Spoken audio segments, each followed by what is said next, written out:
ಮೊದಲು ಈ ಕಾದಂಬರಿ ಪ್ರಬುದ್ಧ ಕರ್ನಾಟಕದಲ್ಲಿ 3 ಸಂಚಿಕೆಯಲ್ಲಿ ಪ್ರಕಟ ಆಗಿತ್ತು. ಆಮೇಲೆ 1928ರಲ್ಲಿ ಇದು ಮೊದಲ ಬಾರಿಗೆ ಪುಸ್ತಕವಾಗಿ ಪ್ರಕಟಣೆ ಮಾಡಲಾಗಿತ್ತು. ಈ ಒಂದು ಕಾದಂಬರಿಯನ್ನು ಭಾರತದ ಬೇರೆ ಬೇರೆ ಭಾಷೆಗಳಿಗೆ ತಮಿಳು, ಹಿಂದಿ, ಸಂಸ್ಕೃತ, ಅದೇ ರೀತಿ ಇಂಗ್ಲೀಷ್ ಹಾಗೂ ಜರ್ಮನ್ ಭಾಷೆಗಳಿಗೂ ಸಹ ಅನುವಾದ ಮಾಡಲಾಗಿದೆ. ಸುಬ್ಬಣ್ಣ ಇದು ತುಂಬ ಸಣ್ಣ ಒಂದು ಕಾದಂಬರಿ, ಕಿರು ಕಾದಂಬರಿ ಅಂತ ಹೇಳ್ಬೋದು.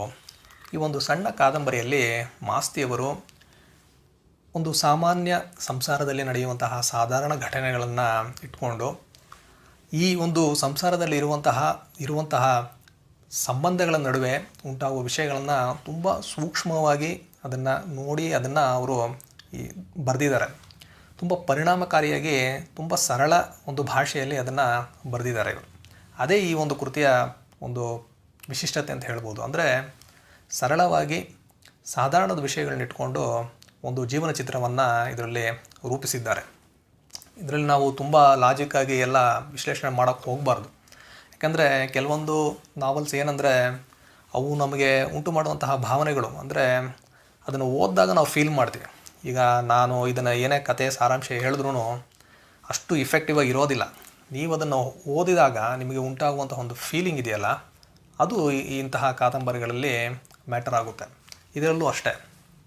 ಹೇಗೆ ಇವರು ಈ ಒಬ್ಬ ಸುಬ್ಬಣ್ಣ ಎನ್ನುವ ಒಬ್ಬ ಗಾಯಕನ ಜೀವನವನ್ನು ಇದರೊಳಗೆ ಕ್ಯಾಪ್ಚರ್ ಮಾಡಿದ್ದಾರೆ ಅನ್ನೋದು, ಅದೇ ರೀತಿ ಅವನ ಜೀವನದಲ್ಲಿ ಬರುವಂತಹ ಬೇರೆ ಬೇರೆ ಕ್ಯಾರೆಕ್ಟರ್ಸ್.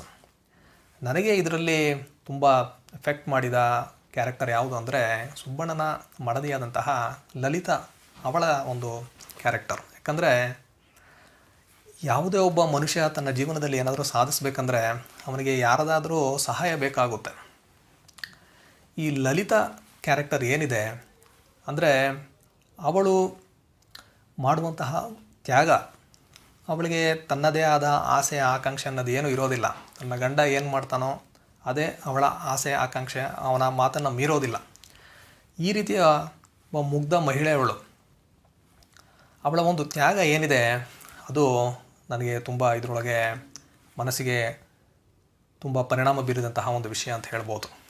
ಇದನ್ನು ಈ ಒಂದು ಕ್ಯಾರೆಕ್ಟರ್ನ ಇವರು ಮಾಸ್ತಿಯವರು ಹೇಗೆ ಡಿಫೈನ್ ಮಾಡ್ತಾರಂದರೆ, ಅವರೇ ಒಂದು ಕಡೆ ಹೇಳ್ತಾರೆ. ಅಂದರೆ ಈ ಲಲಿತಾ ಕ್ಯಾರೆಕ್ಟರ್ನ ಇಂಟ್ರೊಡ್ಯೂಸ್ ಮಾಡಬೇಕಾದ್ರೆ ಅವ್ರು ಏನು ಹೇಳ್ತಾರೆ ಅಂದರೆ, ಅವಳನ್ನ ವರ್ಣಿಸಬೇಕಂದ್ರೆ ನನಗೆ ಯೋಗ್ಯತೆ ಇರಬೇಕು ಅಂತ ಹೇಳ್ತಾರೆ. ಅಂದರೆ ಕ್ಯಾರೆಕ್ಟರು ಅಷ್ಟರ ಮಟ್ಟಿಗೆ ಒಂದು ಎಫೆಕ್ಟಿವ್ ಕ್ಯಾರೆಕ್ಟರ್. ಆ ಥರ ಕ್ಯಾರೆಕ್ಟರ್ ನೋಡೋದೆಲ್ಲ ನಿಜ ಜೀವನದಲ್ಲಿ